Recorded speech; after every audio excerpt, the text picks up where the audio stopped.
Buenas tardes, familia. My name is Daniel Lopez. I'm a first generation student majoring in industrial engineering. And today I'm going to share why I'm running for the 2024-2025 treasurer position. But first, a little bit about myself. I'm from Mexico. I moved to Houston 2 years ago to have a better education. And since I started college, I immediately joined SHPE because I felt welcome from the people that were involved in it. As the time went by, I had the opportunity to attend many events and getting to know people that have similar backgrounds as me. Y como les decía, yo soy de México y nunca tuve estas oportunidades que SHPE me ha dado, despertó mi curiosidad para ayudar a las personas.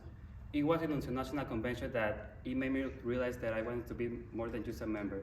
It also made me realize the reason why I moved from Mexico to the United States.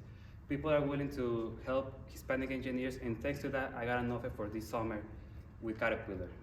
As your new treasurer, I want to achieve so many things, but the two main goals I'm going to focus on are increasing the amount of scholarship and sponsorship so our members can build new skills with the help of SHPE, just like I did.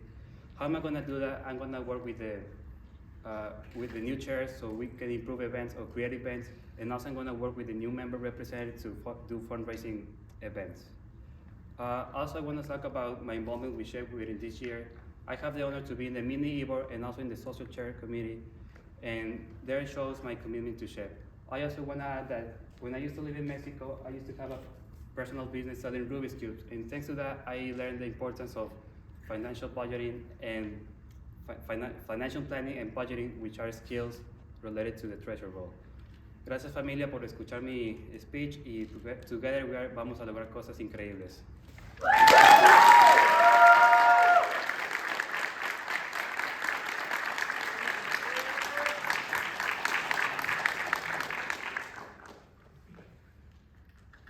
Great speech, Daniel. I loved hearing it.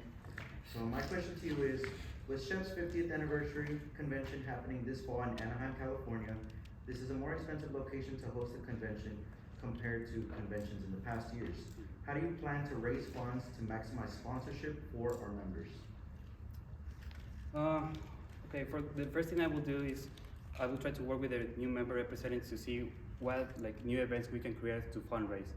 Also, I want to work with the new vice president external so we can maximize our profit from the companies that come to SHPE to talk about it.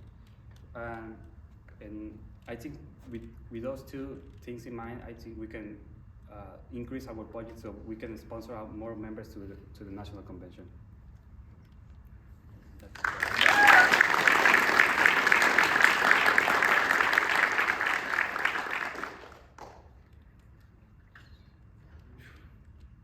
Daniel, buen trabajo. How would you leverage financial sustainability when you have a limited budget than in last scholar years? Then in last what? In the previous In years. this previous year. That's a good question. So, what I will do is, first I will look at, obviously last year, how many we have spent and how,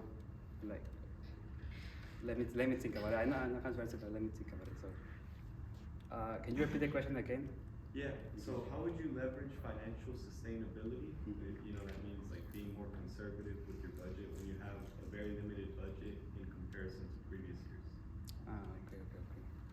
So first I will see what we already have a promise, because sometimes we spend things that we already haven't promised. So if we have already things there, I would tell the chairs or the people doing the event that don't spend that.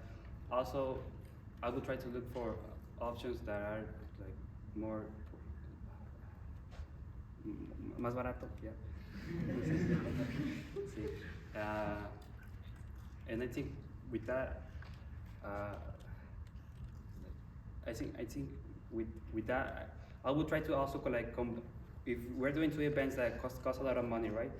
I would try to see a way we can combine it so the both budgets can only spend it into one, and we can save up some money.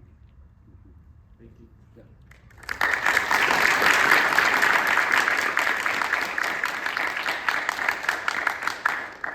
So Daniel, you touched on this already, but an important part of the treasure is not only to think about your year of EWORK, but also the future years of EWORK. So how will you make sure that, despite of the 50th National Convention and all the other expenses for events, how will make sure that at the end of your term, the budget will stay the same, if Yeah. So my plan is like every month, like to do a meeting with the chairs and neighbors, so and see like what have we spent and keeping track in a list, right? So in the future, so the future neighbor can see back to our list how many we have spent in some events and how we can improve that, or what are things we can do better, or to do fundraising, or to save money for that.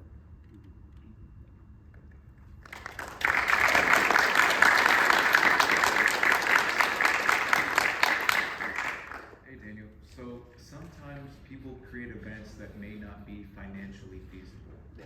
How do you plan to have the conversation with somebody, letting them know that they're not gonna get the budget that they expected for a certain event?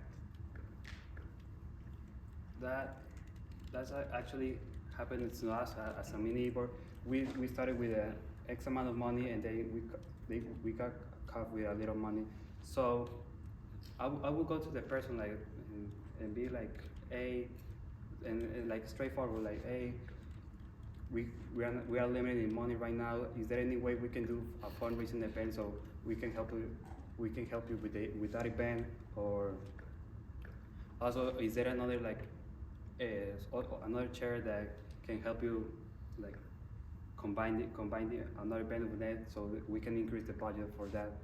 And if we cannot do sorry, if we cannot do that, I will keep in track like again in the list, so to make sure that next year that will happen again. Thank you.